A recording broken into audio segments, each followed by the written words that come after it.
किसी ने बड़े कमाल की बात कही है कि जिए तो ऐसे जिए कि जमाना करे अफसोस, यूं तो दुनिया में सभी आए हैं मरने के लिए। ईश्वर ने हम सभी को एक जीवन दिया है। इस जीवन में हम जितना चाहे अच्छे कार्य कर लें और जितना चाहे बुरे। जीवन के अंतिम समय में हमें ये पता चलता है कि हमने किस तरीके का जीवन जिया। यदि हम आम के पेड़ लगाएंगे तो छांव भी मिलेगी, फल भी मिलेंगे। यदि हम बबूल के पेड़ लगाएंगे तो सिर्फ कांटे ही कांटे मिलेंगे।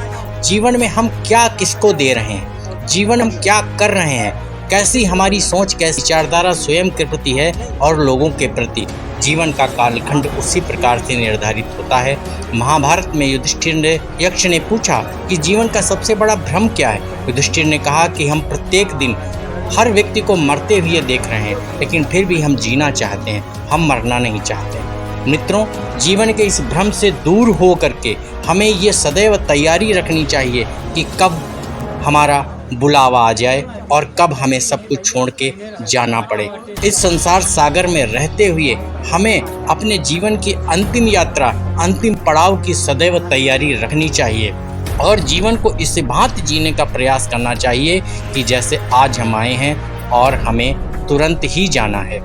जीवन की अंतिम यात्रा की तैयारी के लिए हमें एक सुनियोजित और बहुत अच्छे तरीके से तैयारी करनी पड़ेगी और तभी हम जीवन के अंतिम पड़ाव और अंतिम यात्रा को पूर्ण सुखद और आनंद की अनुभूति करते हुए हम तय कर सकते हैं।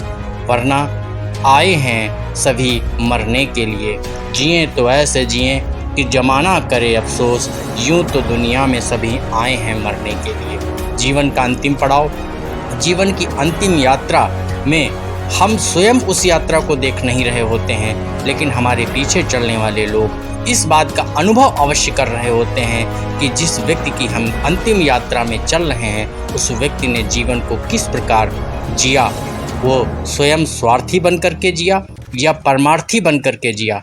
जीवन में स्वयं के लिए बहुत कुछ करते हुए लोक कल्याण, समाज के हितों के लिए भी, धर्म के हितों के लिए भी कार्य अवश्य करना।